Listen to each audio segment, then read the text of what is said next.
Donc bonjour, je m'appelle Akbalia Imamou Philomène, j'ai 36 ans, maman d'une petite fille âgée de 9 ans. En l'occurrence, je fais cette vidéo dans le cadre de ma recherche d'emploi.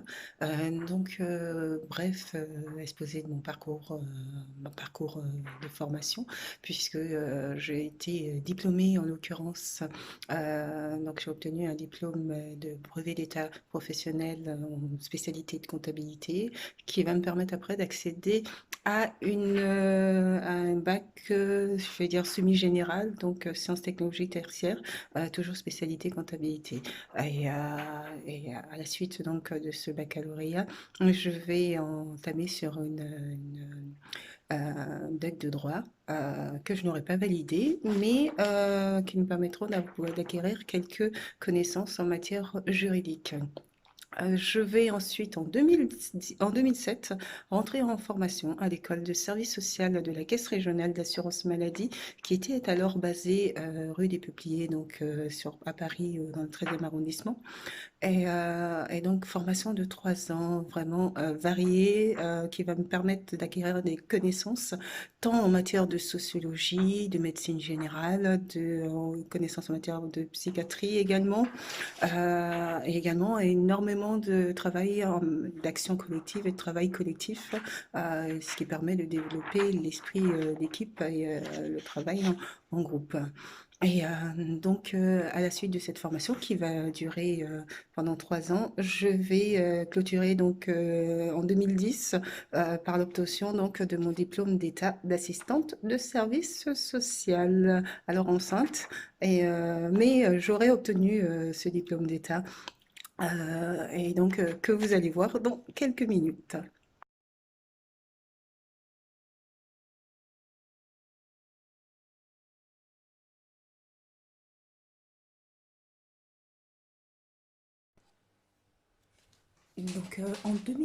En novembre 2019, je vais me lancer dans la création d'entreprise puisque je vais créer ma micro-entreprise Social Eben, qui est une entreprise de conseil et expertise en organisation.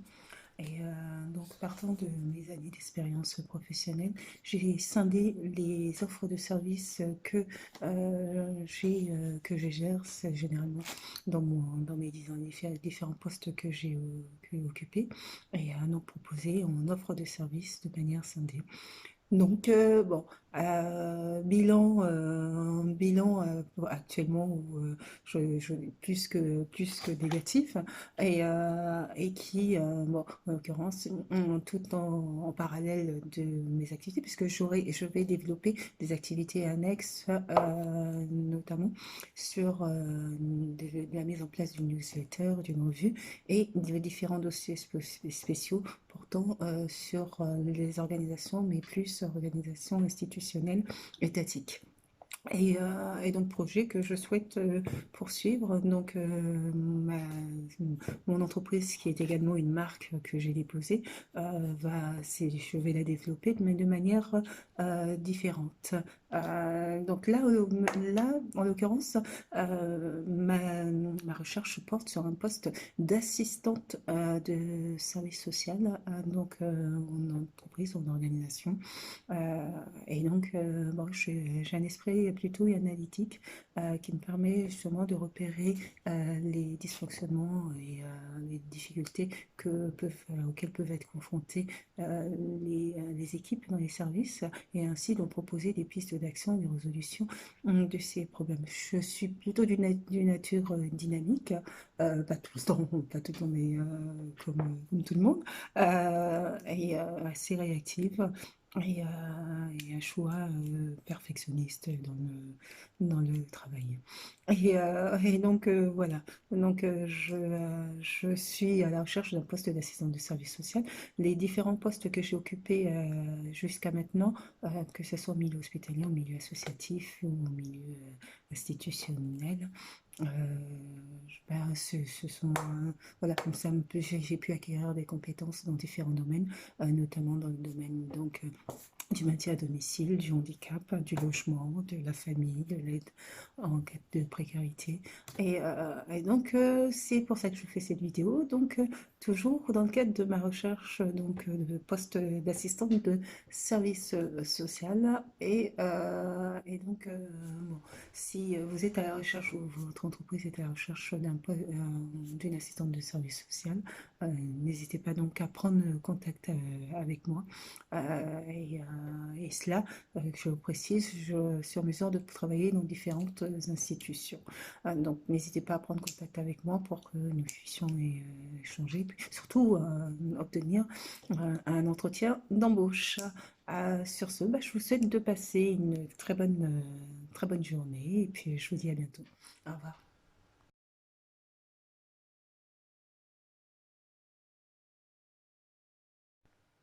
Donc, concernant mon expérience professionnelle, j'ai 19 années d'expérience professionnelle donc, dans des entreprises diverses où j'ai occupé des postes et des fonctions visant notamment à mener des enquêtes et des recensements. Euh, ça peut être soit des enquêtes visant à sonder la qualité de service de l'entreprise ou des enquêtes visant notamment à pouvoir opérer les besoins de la clientèle ciblée. C'est en 2010, après l'obtention de mon diplôme d'état d'assistante de service social, que je vais prendre mon poste de travail d'assistante sociale et à la Caisse régionale d'assurance maladie d'Île-de-France, dans le département du 91.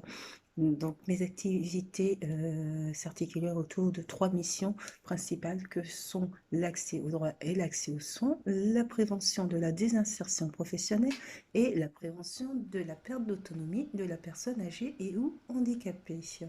Dans le cadre de la première mission, donc accès aux droits et accès aux soins, c'était de l'accompagnement, notamment pour l'accès à une mutuelle ou les aides à la consolidation de la mutuelle. C'est pour les personnes qui peuvent se retrouver en difficulté pour faire face à leurs frais de mutuelle, c'était les accompagner dans les différents dispositifs que met en place l'assurance maladie pour justement permettre aux personnes de ne pas avoir de rupture de soins et pour cela, donc de les aider financièrement à pouvoir maintenir, à pouvoir conserver une mutuelle.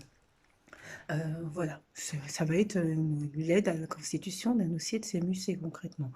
Euh, Ça, c'était une des missions, sachant que le public cible à la Caisse régionale d'assurance maladie euh, d'Île-de-France, le public cible, donc c'est les personnes en situation d'arrêt de travail. Donc, c'est des personnes qui étaient en emploi et qui vont se retrouver en situation de maladie et pour lesquelles les assistants de service social sont amenés à rencontrer pour pouvoir mettre en place un plan d'accompagnement durant cette période de convalescence.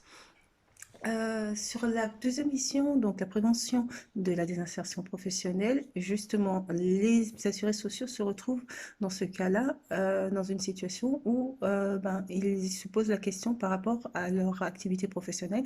Vont-ils pouvoir reprendre leur activité professionnelle après la période de convalescence ou vont-ils éventuellement envisager une reconversion professionnelle? Et dans quelles conditions également le départ en arrêt de travail c'est également réalisé?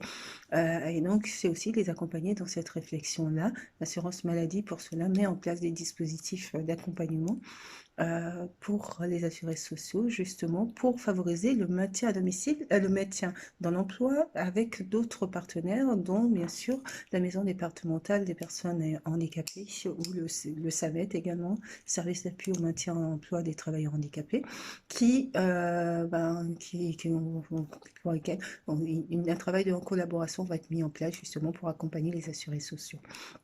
Dans la troisième mission, prévention de la perte d'autonomie de la personne âgée ou handicapée, il s'agissait de travailler sur la sortie d'hospitalisation des assurés sociaux. Pour cela, donc la sortie soit du point de vue en amont de l'hospitalisation dans le cadre du programme Prado, donc c'est anticiper l'opération à venir et l'hospitalisation à venir et anticiper la sortie d'hospitalisation et voir dans quelles conditions ça va se dérouler.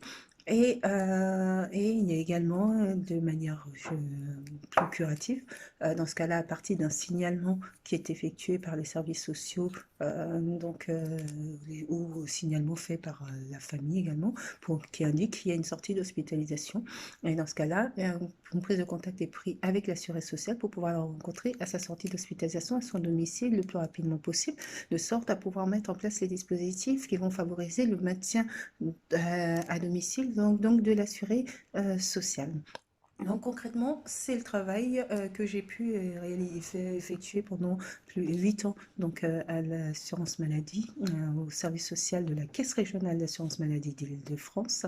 Et mes interventions alliées à la fois l'aide à la personne directe, l'accompagnement à la personne et également énormément aussi les montages de projets d'action collective, donc en organisation. Voilà, donc pour évoquer très rapidement le travail au sein du service social donc, de la CRAMIF.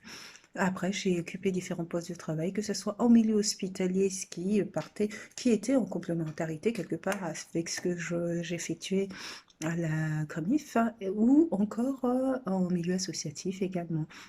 Notamment sur les centres d'hébergement, d'accueil des publics en difficulté, et voilà, également au milieu hospitalier où je travaillais là concrètement sur la sortie d'hospitalisation et le maintien à domicile des assurés, des patients.